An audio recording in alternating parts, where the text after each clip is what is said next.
الحمد لله نحمده ونستعينه ونستهديه ونستغفره ونعوذ بالله من شرور أنفسنا ومن سيئات أعمالنا.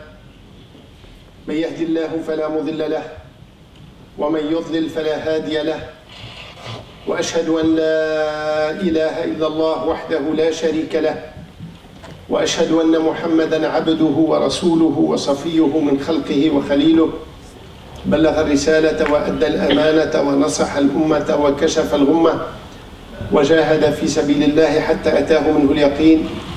اللهم صل وسلم وبارك عليه وعلى آله وصحبه وجنده وحزبه ومن سار على دربه واستنى بسنته ما تعاقب الليل والنهار.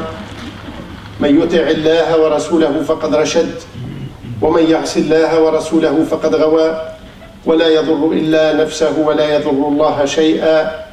عباد الله، عليكم بتقوى الله جل وعلا وكثرة مخافته والرجوع واللجوء إليه والانتباه من يوم العرض عليه، فقد نبهنا جل وعلا إلى ذلك كله في كتابه الكريم، حيث يقول مثلا بعد أعوذ بالله من الشيطان الرجيم: بسم الله الرحمن الرحيم: يا أيها الناس اتقوا ربكم إن زلزلة الساعة شيء عظيم، يوم ترونها تذهل كل مرضعة عما أرضعت وتضع كل ذات حمل حملها وترى الناس سكارى وما هم بسكارى ولكن عذاب الله شديد.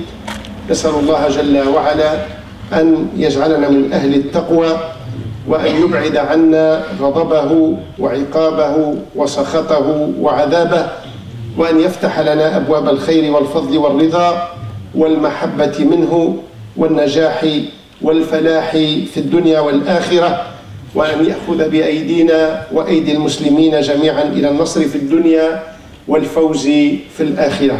أما بعد، تمر الأيام أيها المسلمون، وأوشكنا على الانتهاء من الثلث الأول من شهر رمضان المبارك، وهو شهر كما وصفه رسول الله صلى الله عليه وسلم أوله رحمة.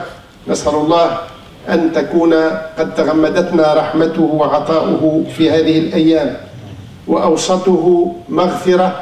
نسأل الله أن تتنزل علينا مغفرته، وآخره عتق من النار. نسأل الله أن نكون من عتقائه جل وعلا وعتقاء هذا الشهر الكريم. خير كثير بشرنا به رسول الله صلى الله عليه وسلم، فقال لنا: من تقرب فيه بخصلة كمن أدى فريضة فيما سواه، ومن أدى فيه فريضة كمن أدى 70 فريضة فيما سواه. تفتح فيه أبواب الجنة، أو تفتح فيه أبواب الجنة وتغلق فيه أبواب النار. شهر أيها المسلمون احرصوا على أن تكونوا ممن يستفيد منه، لأنه فرصة لا تعوض إلا مرة في السنة، وقد لا تعوض لأحدنا أبدا إذا ما أراد له الله جل وعلا أن تنقضي حياته قبل أن يعود رمضان. Chers frères et sœurs, nous sommes dans un mois béni et nous sommes quasiment au tiers de ce mois. Ce mois que le prophète sallallahu alayhi wa sallam qualifie comme étant au premier tiers un mois de miséricorde, dans son deuxième tiers ou dans son milieu comme étant un mois de pardon, et que sa fin ou qu'il se termine par le fait qu'Allah Jalla wa Ala évacue beaucoup de gens du feu. Prions Allah Jalla wa Ala pour qu'il nous ait engloutis de sa miséricorde et de son pardon, et qu'il fasse qu'on soit comptabilisés parmi ceux qui seront épargnés du feu. Le prophète sallallahu alayhi wa sallam nous annonce la bonne nouvelle de ce mois en disant: celui qui en fait une bonne action, elle sera comptabilisée auprès du Seigneur comme s'il avait fait une obligation, un acte obligatoire. Et celui qui s'acquitte d'une obligation telle que cette prière, c'est comme s'il s'était acquitté de 70 obligations. c'est-à-dire les bienfaits sont tellement multipliés. Comme on l'a dit le vendredi dernier, les portes du paradis sont totalement et grandement ouvertes. Les portes de l'enfer sont totalement et absolument closes. C'est le moment d'aller avec facilité vers Allah Jalla wa Ala et de gagner sa satisfaction. أيها المسلمون جعل الله لكل واحد منا جسدا وروحا. هذه الروح لها تجليات كثيرة وصفها الله جل وعلا بأوصاف نعتها بالروح ونعتها بالنفس. أن تقول نفس يا حسرة على ما فرطت في جنب الله وإن كنت لمن الساخرين، أو يقول فلا تعلم نفس ما أخفي لهم أي للمؤمنين الصالحين من قرة أعين جزاء بما كانوا يعملون. هذه النفس أو هذه الروح لا يعلم ماهيتها وكنهها وحقيقتها إلا الله جل وعلا. جاء عن ابن مسعود رضي الله عنه قال كنت مع رسول الله صلى الله عليه وسلم فمررنا برهط من يهود فتكلموا بين بعضهم قائلين سلوه يعني اسألوا هذا الرجل، اسألوا محمد صلى الله عليه وسلم. ترددوا ثم قالوا يا أبا القاسم ما الروح؟ يقول فاتكأ صلى الله عليه وسلم على عسيب نخل. العسيب قد يعني جريدة النخل، قد يعني جذع النخلة الصغيرة. المهم اتكى صلى الله عليه وسلم. يقول عبد الله بن مسعود فعلمت أنه يوحى إليه، ثم تلا عليهم قول الله جل وعلا، تنزل عليه قول الله جل وعلا ويسألونك عن الروح قل الروح من أمر ربي وما أوتيتم من العلم إلا قليلا. إذا كان في حاجة غريبة لا يعلمها الإنسان ولا يعلم ماهيتها، هي هذه الروح التي بها وبالجسد يتكون الإنسان. Allah Jalla wa Ala a fait de nous une dualité, nous a créé de deux entités. Quand elles sont unies, elles constituent l'être humain. Le corps que nous connaissons, que nous maîtrisons, dont nous connaissons les manifestations, et l'âme qu'Allah appelle dans le Saint-Coran Ar-Ruh, qu'il appelle également An-Nafs. Si nous connaissons le corps parce que nous pouvons le tâter, parce que nous pouvons le toucher, parce que nous en ressentons directement les manifestations, l'âme est un mystère que seul Allah connaît, Jalla wa Ala. Il nous dit, quand certains ont demandé au prophète sallallahu alayhi wa sallam, et il te demande à propos de l'âme, de Ruh, dit, il s'agit d'une chose qui est de l'ordre du divin d'Allah. Et vous n'avez eu de la science que peu de choses. C'est à travers ces deux éléments que nous sommes des êtres humains. Si l'un ou l'autre disparaît, on est mort. الجسد يتجلى علينا بطلباته ورغباته ونزواته فنستجيب له. الواحد منا إذا جاع واشتد به الجوع خرج الصوت، يسعى ككل كائن حي حتى يلبي هذه الرغبة. إذا عطش يشرب، إذا تعب نام واستراح، إذا مرض سعى في الدواء وتخفيف الألم. يعني الجسد دائما نستجيب له ونحرص على أن نستجيب له. Le corps, il se manifeste physiquement. Il nous fait ressentir ses besoins. Et nous réagissons pour répondre à ses besoins. Quand on a faim, quand on a soif, quand on a mal, quand on est fatigué, on réagit, on répond. On s'alimente, on boit, on se repose, on cherche le médecin ou le médicament.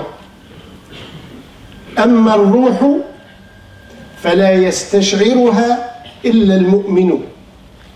L'âme, comme étant composante entière et totale et fondatrice de l'être humain. Seul par la foi on la réalise. وجاء شهر رمضان أيها الإخوة حتى يدعونا إلى حرمان الجسد وإطعام الروح وإحيائها. Le mois de Ramadan est venu pour nous dire de arrêter avec le corps qui nous guide, qui nous prend, qui nous conduit toute l'année, dont on suit le chemin toute l'année en disant vous allez arrêter de l'aube jusqu'au soir tout un mois, vous allez le réprimer, vous allez le prendre en main. Par contre, cette deuxième composante que vous oubliez, qui s'efface, qu'on oublie, qu'on ne voit pas, Ruh, l'âme, celle qui constitue votre véritable essence, votre mystère, vous allez vous en occuper, vous allez l'alimenter. Ramadan, ayyuha al-ikhwa, shahr al-imsaki an it'am al-jasadi was-sa'i fi it'am wa ghidha' ar-ruhi. C'est le mois pendant lequel nous allons nous alimenter à chaque instant, mais pas l'alimentation classique de la bouffe, de l'eau, des jus, ce qui nous rend obèses. C'est pas cela. C'est une autre alimentation à laquelle il faut s'adonner pendant ce mois. تتغذى على مأدبة القرآن. يبشرك سيدنا رسول الله صلى الله عليه وسلم يقول لك لك بكل حرف 10 حسنات. Tu t'alimentes à travers la lecture du Saint-Coran. Et ton registre s'alimente. Ce n'est pas la grosseur physique que tu vas avoir quand tu manges, quand on mange physiquement. Là, tu manges, mais tu manges à travers la lecture du Coran. Et il y a quelque chose qui grossit, c'est ton compte auprès du Seigneur Jalla wa Ala. Par chaque lettre, c'est enregistré sur ta droite dans son registre. 10 bienfaits. تتغذى بالصلاة. كنا نذكر الفريضة في هذا الشهر المبارك كأنك أديت 70 فريضة فيما سواه. La prière. Combien d'entre nous ont loupé un jour, 2 jours, 1 mois, 1 an, 2 ans, 10 ans de leur vie? Ils n'étaient pas sur le chemin de la guidance, sur le chemin de la pratique. Allah leur ouvre la porte pendant ce mois en disant chaque acte est multiplié par 70, chaque acte obligatoire.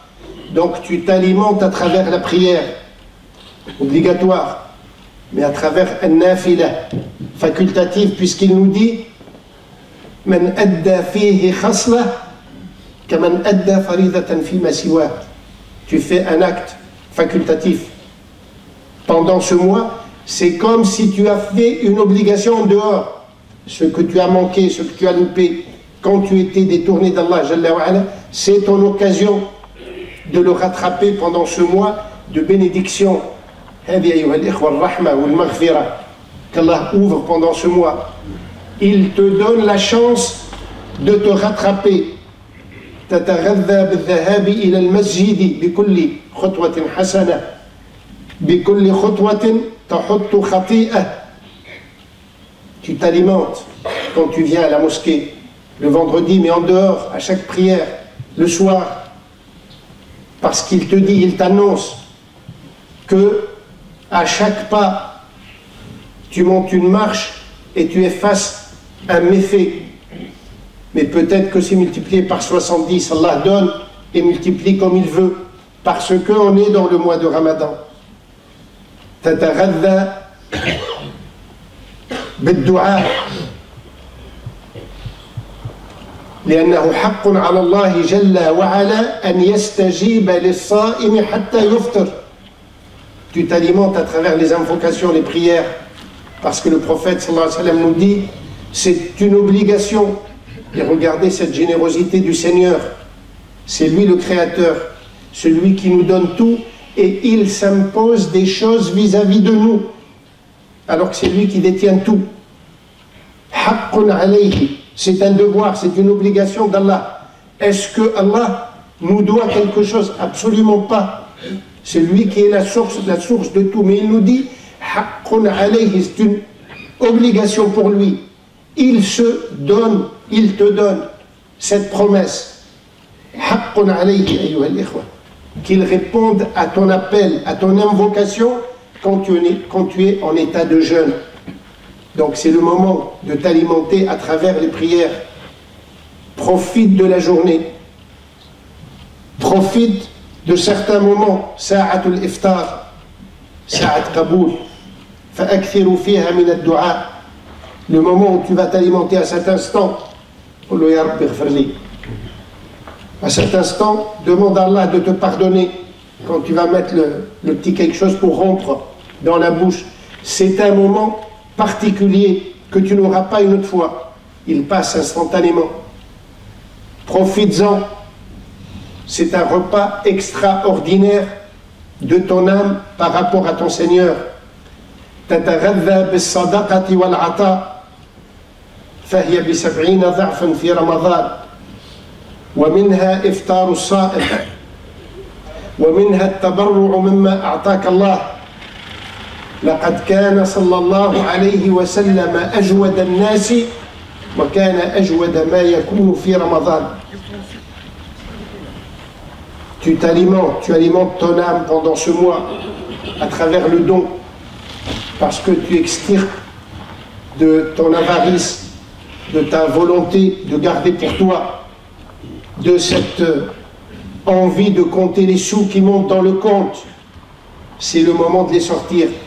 Au lieu d'avoir 100, garde-en 50. Au lieu d'avoir 1000, garde-en 500. C'est l'occasion de sortir parce que c'est le moment de l'alimentation de l'âme. Ramadan, أيها الإخوة, فرصة فتحها الله لنا لا بد أن نستفيد منها وإلا لا قدر الله كنا من الخاسرين. C'est un mois qu'Allah nous ouvre comme étant une occasion particulière, une porte qui s'en trouvera à nous. Il faut que chacun ait en tête que c'est son occasion ou jamais, que c'est le moment d'en profiter, qu'il ne faut surtout pas la louper, parce que sinon, la qadar, on risque de louper beaucoup de choses. نسأل الله أن يجعلنا من أهل هذا الشهر الكريم. أقول قولي هذا وصلي وسلم على سيدنا محمد وعلى آله وصحبه وسلم ولا حول ولا قوة. والصلاة والسلام على رسول الله وعلى آله وصحبه ومن والاه. ما توفيقي ولا اعتصامي إلا بالله عليه توكلت وإليه أنيب. الإخوة الكرام، كلنا بفضل الله جل وعلا من أهل الصوم ومن أهل الصلاة في هذا الشهر المبارك وفي غيره إن شاء الله.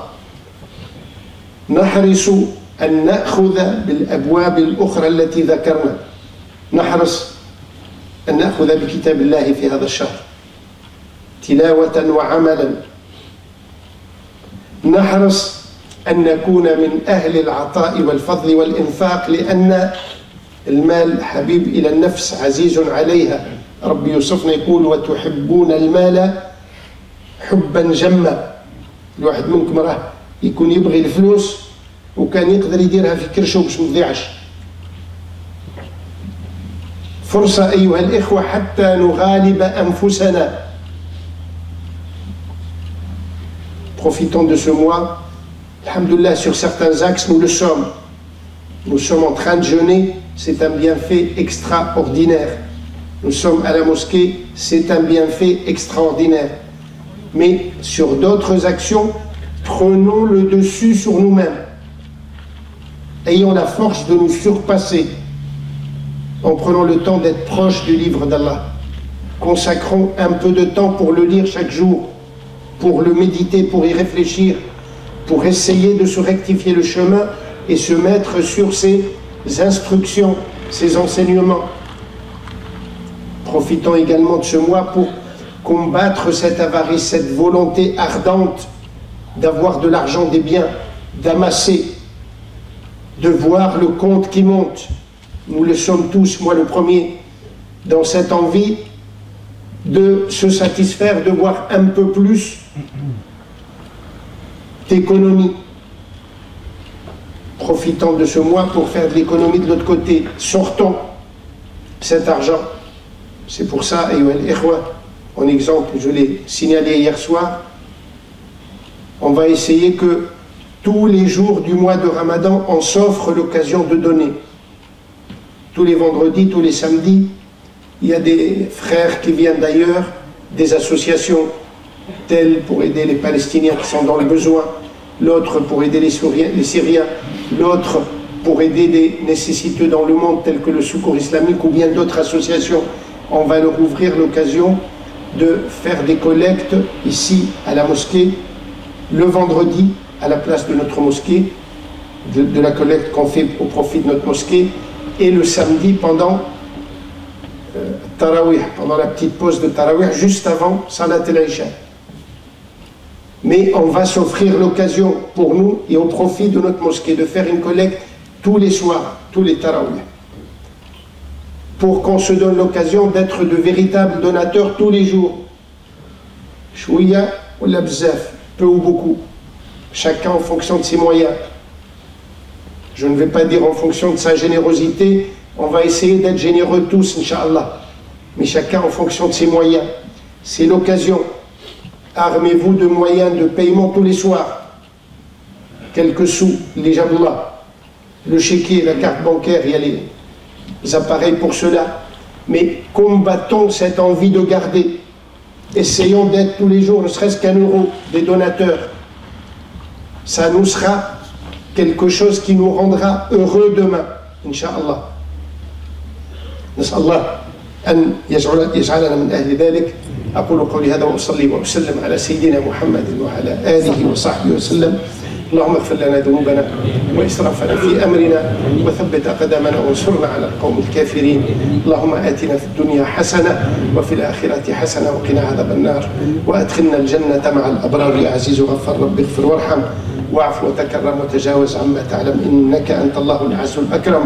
اللهم إنا نسألك رحمة تهدي بها قلوبنا وتجمع بها أمورنا وتلم بها شعثنا وتصلح بها غائبنا وتزكي بها أعمالنا وتلهمنا بها رشدنا وترد بها ألفتنا وتعصمنا بها من كل سوء يا رب العالمين. اللهم انصر الإسلام وعز المسلمين. اللهم علو بفضلك كلمتي الحق والدين. اللهم انصر إخواننا المسلمين في كل مكان. اللهم علو رايتهم. اللهم قوي ساعدهم. اللهم سدد رميتهم. اللهم كن معهم في كل وقت وحين يا رب العالمين. اللهم اهد الناس جميعا إلى دينك القويم يا رب العالمين. اللهم آمين. اللهم آمين. وآخر دعوانا أن الحمد لله رب العالمين. وكالعادة أيها الإخوة سنجمع اليوم كما بشرتكم الآن، سيكون جمعنا إن شاء الله لصالح اتحاد المنظمات الإسلامية في فرنسا. Aujourd'hui, on va collecter Inch'Allah au profit de l'IOIF. L'IOIF, c'est une instance d'organisation qui est propriétaire de cette mosquée, qui a mis des centaines et des centaines de milliers d'euros pour la construction de notre mosquée, mais qui essaye d'aider d'autres mosquées. Donc elle a besoin de la participation des musulmans pour aider ceux qui sont dans le besoin ailleurs dans d'autres villes. Donc essayons d'être généreux, Inch'Allah, pour être parmi ceux qu'on citait tout à l'heure, c'est-à-dire qui profitent de ce mois béni pour être des donateurs.